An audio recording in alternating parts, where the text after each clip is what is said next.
A floresta plena, verde, a ladear o rio Xingu. Essa é a maior reserva de mata contínua do estado do Mato Grosso. Esse é o Parque do Xingu. São 16 povos, né, que falam línguas diferentes, têm especificidades culturais próprias, né, e é um patrimônio da humanidade. Tem Calapalo, tem Matipu, tem Navuquá, tem Iauarapiti, tem Camaiurá, tem Uaurá. Mais para baixo do Xingu, onde que trabalhou com o branco, chama Orlando Vilas Boas. Eu conheço ele. E de lá tem Ipeng, Juruna, Cauaiueté, Siuiá. Em 1946, a Marcha para o Oeste, promovida pelo regime do Estado Novo, começou a se instalar ali, iniciando a era dos irmãos Vilas Boas, que viam nos povos do Xingu uma cultura pura, que deveria ser preservada das frentes de expansão econômica inauguradas naquela área. No Repórter Eco, dedicado à Semana do Meio Ambiente, você vai conhecer uma história de resistência, os 60 anos do Parque Indígena do Xingu. E veja também: levantamento do Instituto Cidades Sustentáveis aponta que menos de 5% dos municípios brasileiros avançaram nos indicadores de sustentabilidade. Entenda como a Amazônia e o Pantanal podem superar a devastação causada pelos incêndios de 2020 e enfrentar os impactos contínuos da ação humana.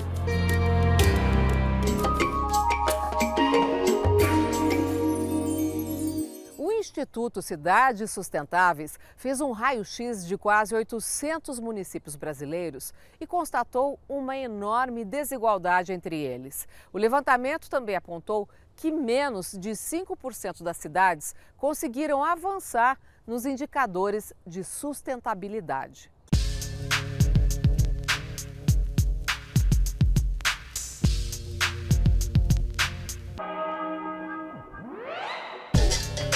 Muito além de uma cidade mais verde. Uma cidade sustentável é uma cidade que não tem pobreza. É uma cidade que oferece oportunidades de acesso às pessoas, de saúde de qualidade. É uma cidade que tem uma educação universal e que possa ser acessada com qualidade também pelas pessoas. É uma cidade que tem um respeito por agendas como as questões de gênero, uma equidade de gênero e de raça, eu diria, e também um respeito ao público LGBT. É uma cidade que tem uma relação com a natureza e com o clima de avanço, que não impacta ou que reduz seus impactos muito fortemente em relação às questões climáticas, chegando a zerar o seu impacto climático. O programa Cidades Sustentáveis analisou o Brasil de ponta a ponta e desenhou o primeiro levantamento sobre a implementação dos Objetivos do Desenvolvimento Sustentável da Organização das Nações Unidas nos municípios brasileiros.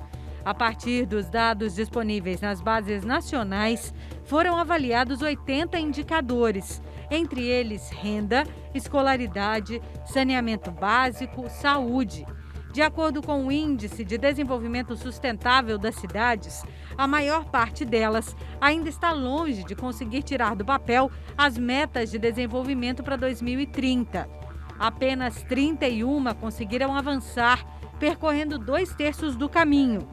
220 não chegaram a viabilizar nem a metade. O índice fez um mapa, um raio-x de 770 municípios, cidades de todos os 26 estados, todas as regiões metropolitanas, todos os climas e biomas do país.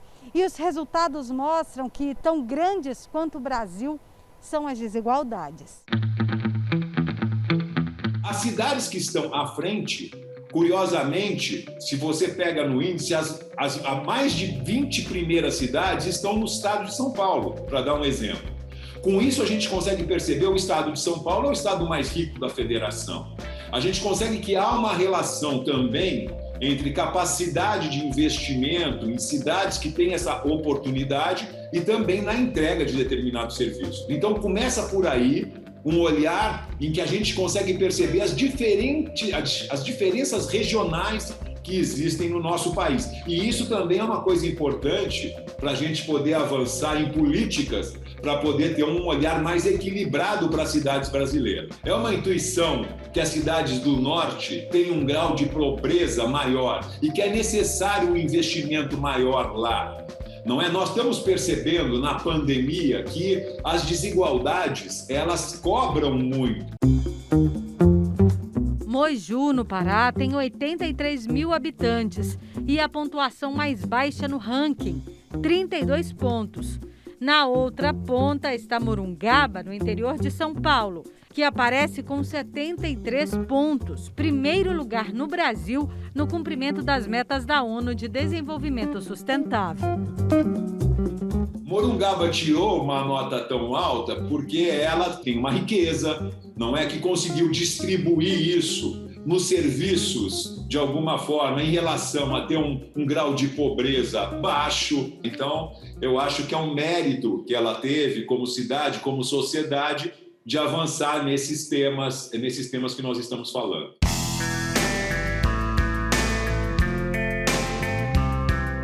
O secretário-geral da ONU, Ban Ki-moon, quando lançou essa Agenda 2030, ele disse: será nas cidades que nós vamos ganhar ou perder a batalha do desenvolvimento sustentável, porque elas são realmente um espaço onde a gente pode dar escala às transformações. Então, nós temos efetivamente uma oportunidade, eu diria, de avançar nesses temas, e o Índice de Desenvolvimento Sustentável das Cidades vem contribuir para que nós consigamos fazer investimentos e distribuir essas riquezas nesse sentido de gerar uma qualidade melhor de vida para as pessoas.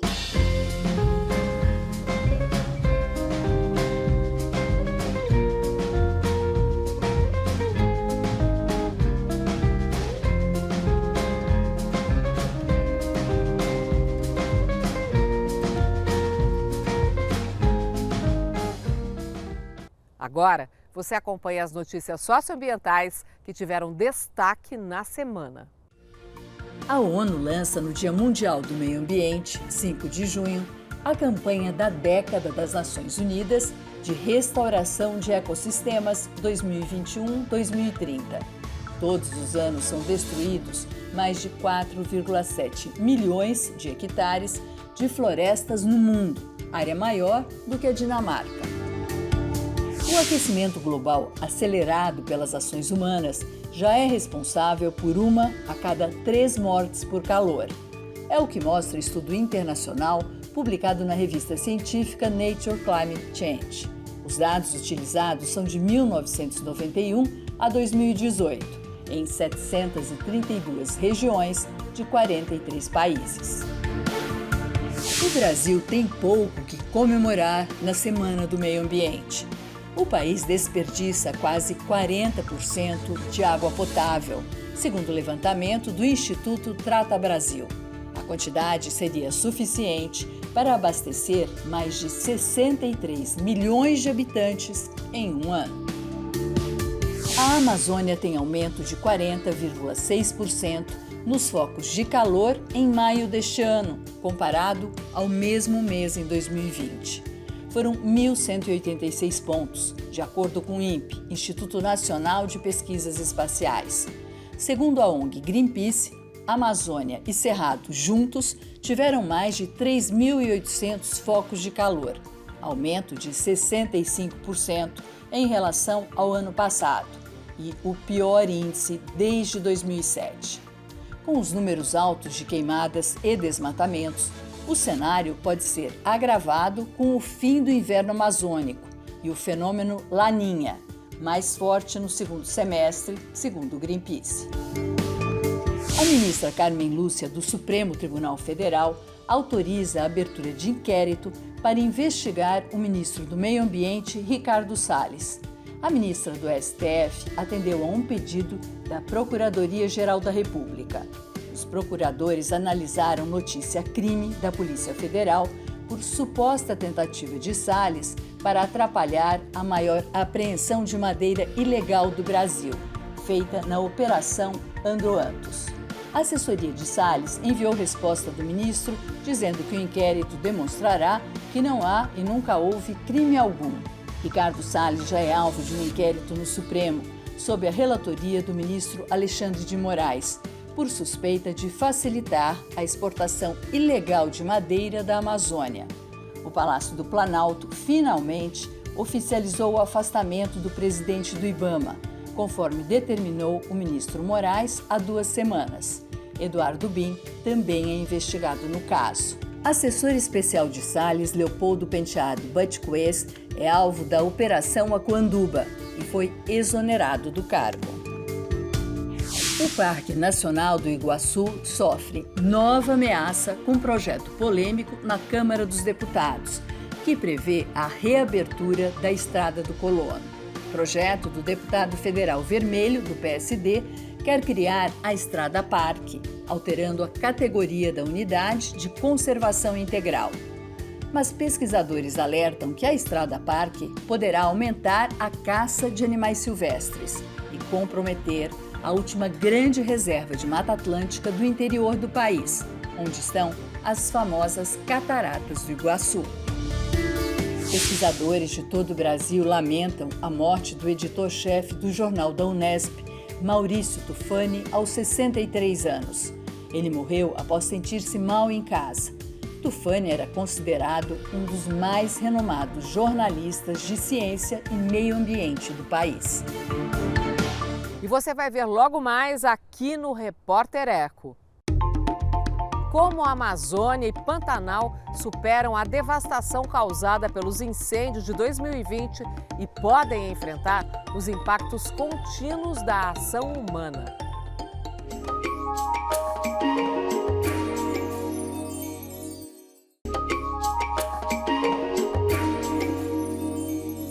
Estratégias mais efetivas de monitoramento, combate ao fogo e manejo sustentável da floresta são alguns caminhos da Amazônia e Pantanal para superar os incêndios de 2020 e enfrentar os impactos contínuos do desmatamento ilegal.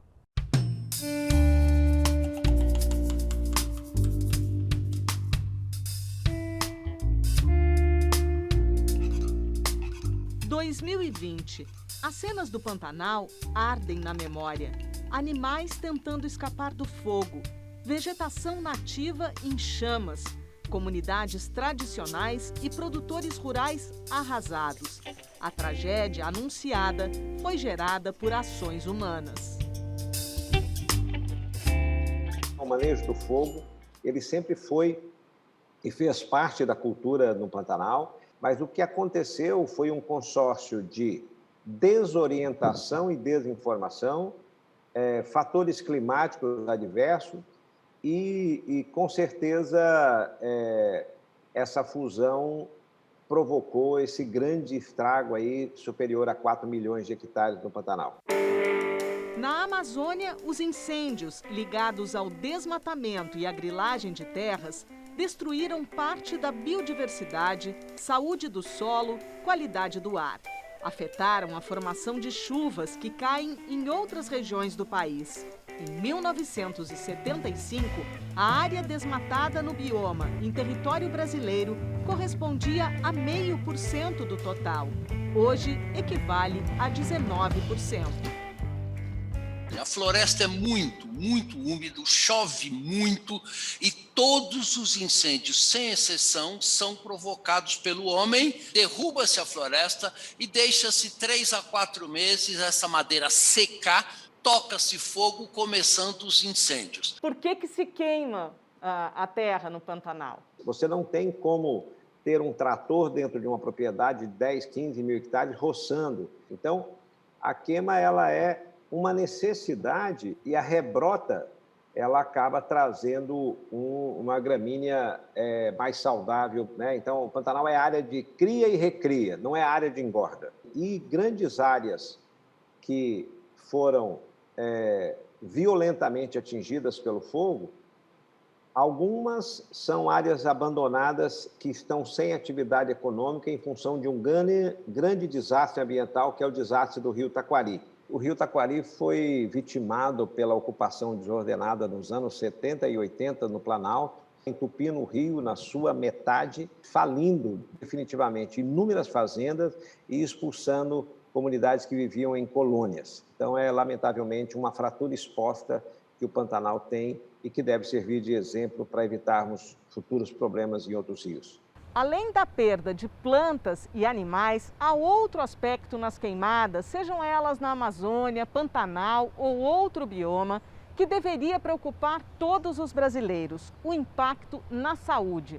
Respirar as pequenas partículas contidas na fumaça leva a internações e mortes por problemas respiratórios, não só nos locais onde elas ocorrem. Estudos da Fiocruz, realizados na Amazônia, mostraram um aumento enorme da incidência de doenças respiratórias na Amazônia durante a época de queimadas. Isto, misturado com a pandemia do Covid-19, é uma bomba para a população. A gente tem uma estimativa de que houve uma perda de 30% do bioma, quer dizer, 1/3, isso é bem grave, né? Como é que está a situação agora? 70% não foi atingido, ou seja, você tem ainda uma fantástica oportunidade de que haja contribuição para essas áreas que foram queimadas. Não considero que isso deve determinar uma zona de conforto para todos nós, sob o ponto de vista de responsabilidade, mas nós estamos vendo gradativamente a fauna recuperar. Nós colocamos cerca de 90 armadilhamentos fotográficos pós-fogo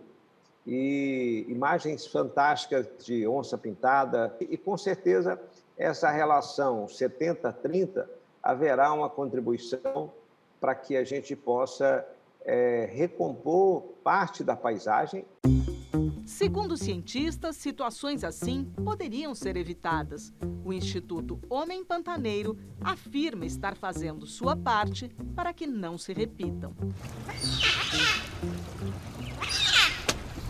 Implementamos uma brigada, ela já está trabalhando, criando rotas de fuga para a fauna, as rotas de acesso para as brigadas, ou seja, nós temos que agir preventivamente. Então, é fundamental que exista uma mobilização do governo. Os indicativos, mais uma vez, são de que não teremos uma grande cheia e nós temos que ter uma campanha educativa, que também não aconteceu o ano passado, que oriente as pessoas redobrando o cuidado no que se refere a manejo de fogo. O nosso caminho para enfrentar esse problema é fiscalização por um lado e uma nova economia colocada, por exemplo, no projeto Amazônia 4.0. O que é esse projeto?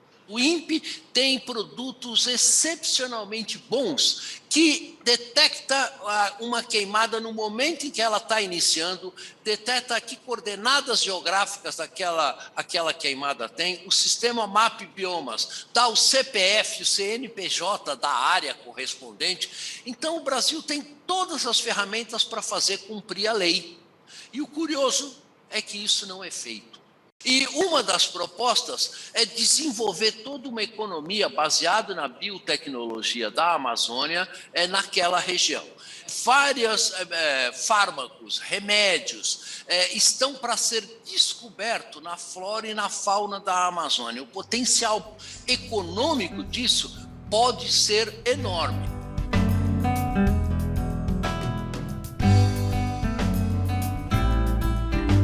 Nós precisamos de encontrar todos os caminhos possíveis, que não é um só, né, para a exploração sustentável dessa riqueza que pertence a todos os brasileiros, e não só por uma parcela mínima de brasileiros que são criminosos, destruindo um recurso natural brasileiro extremamente valioso.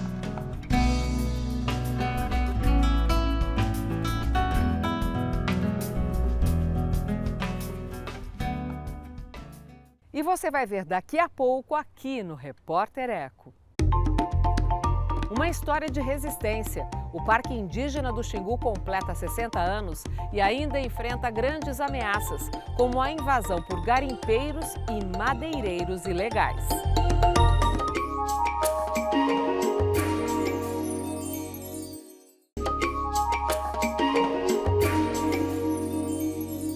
O Parque Indígena do Xingu completa 60 anos. Idealizado pelos irmãos Vilas Boas, pelo antropólogo Darcy Ribeiro e pelo Marechal Rondon, o território fica no Mato Grosso. Ainda hoje, o Xingu enfrenta grandes ameaças, como a invasão por garimpeiros e madeireiros ilegais.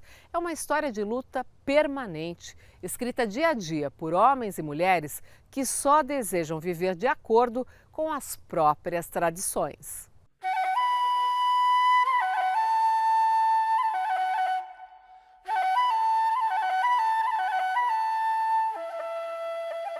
A floresta plena, verde, a ladear o rio Xingu. Essa é a maior reserva de mata contínua do estado do Mato Grosso. Esse é o Parque do Xingu. São 16 povos, né, que falam línguas diferentes, têm especificidades culturais próprias, né, e é um patrimônio da humanidade. Tem Calapalo, tem Matipu, tem Navacuá, tem Iauarapiti, tem Camaiurá, tem Uaurá. Mais para baixo do Xingu, onde que trabalhou com o branco, chama Orlando Vilas Boas. Eu conheço ele. E de lá tem Ipeng, Juruna, Cauaiueté, Siuiá. Em 1946, a Marcha para o Oeste, promovida pelo regime do Estado Novo, começou a se instalar ali, iniciando a era dos irmãos Vilas Boas, que viam nos povos do Xingu uma cultura pura, que deveria ser preservada das frentes de expansão econômica inauguradas naquela área.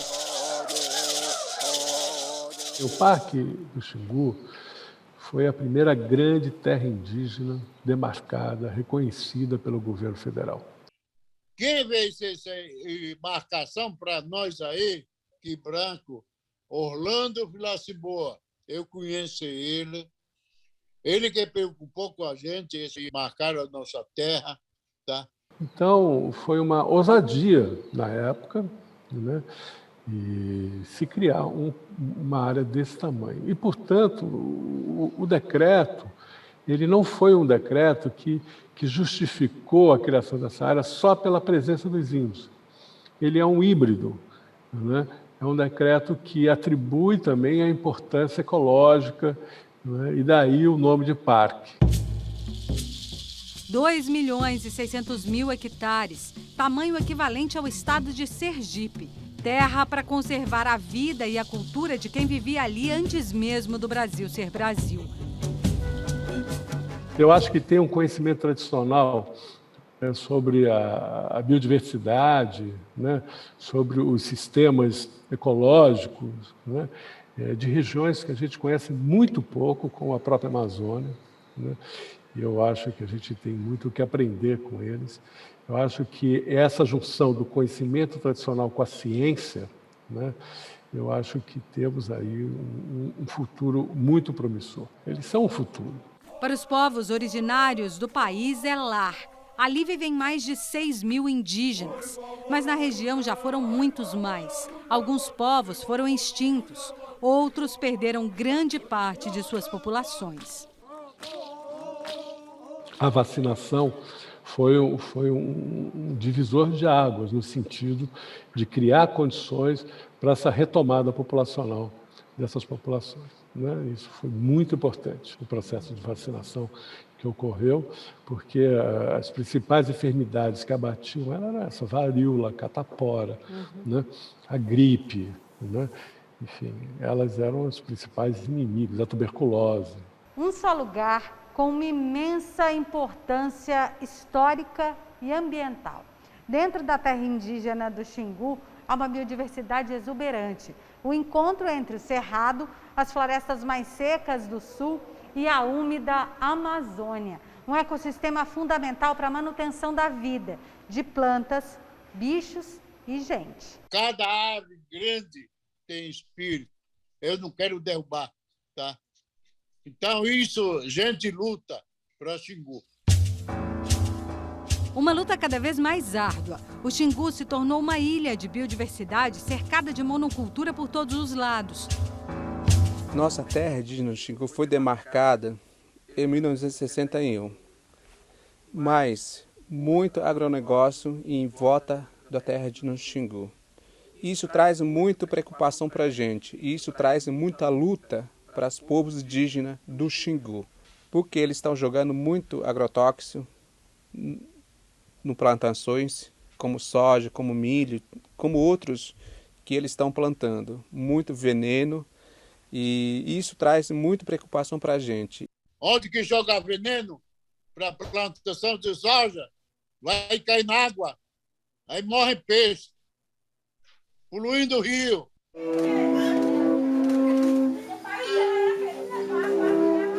A terra, para a gente, não se troca com as coisas. A terra é um espírito para a gente, um sagrado para a gente. Por isso que a demarcação é muito importante para todos a população indígena no Brasil.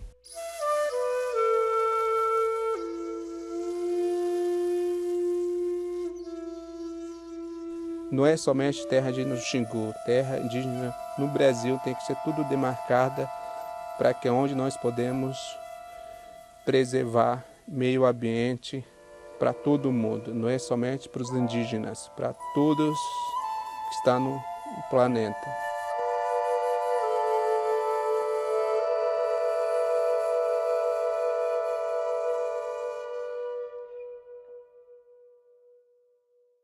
E o Repórter Eco da Semana do Meio Ambiente fica por aqui. A gente se encontra no próximo programa com mais projetos, ações e pesquisas por um mundo melhor e mais digno para todas as formas de vida. Até lá!